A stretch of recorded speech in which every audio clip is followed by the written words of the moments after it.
Welcome to Offgrid Victory.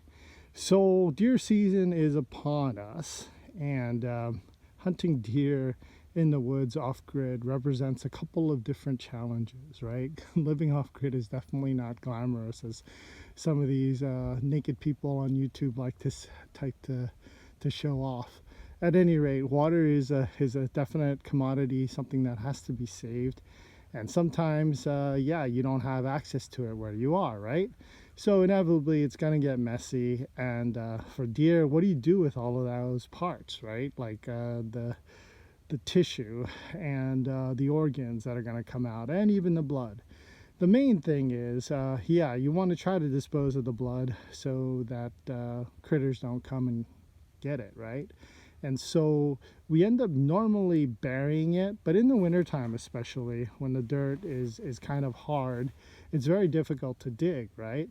So I want to show you another option. But before I do that, the other thing about the organs and the blood and everything else that accompanies deer processing is that it attracts predators, and that's what you don't want on your homestead, and that's what you don't want for your neighbors, right? Because inevitably you have livestock, your neighbors have livestock, and you don't want to bring those critters in, especially, you know, the large predators like coyotes, mountain lions, bears, you know, whatever have you that's big. But even the little stuff like the raccoons, the opossums, the skunks, the armadillos, you don't want any of that messing with your livestock, chickens, etc.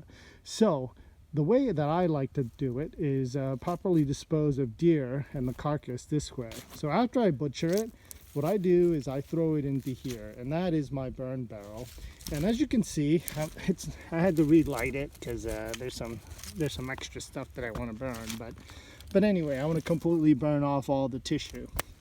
And what happens is if you burn it in your venerable burn barrel here sideways, where it's safe, literally the bones will disintegrate into back into ash, right? Ashes to ashes.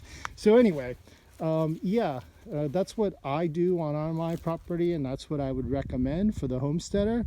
Go ahead and burn it, and burn all of that debris. Now, you are going to have to use a lot of wood, don't get me wrong on that, but you know what, all this wood is not treated wood. It's not good wood that I would properly use in my wood burning stove. This is kind of all the scrap and the nasty wood that's been sitting out on the ground, whatever, right?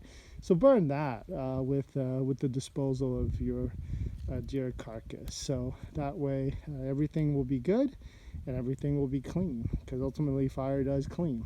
Alrighty, shalom.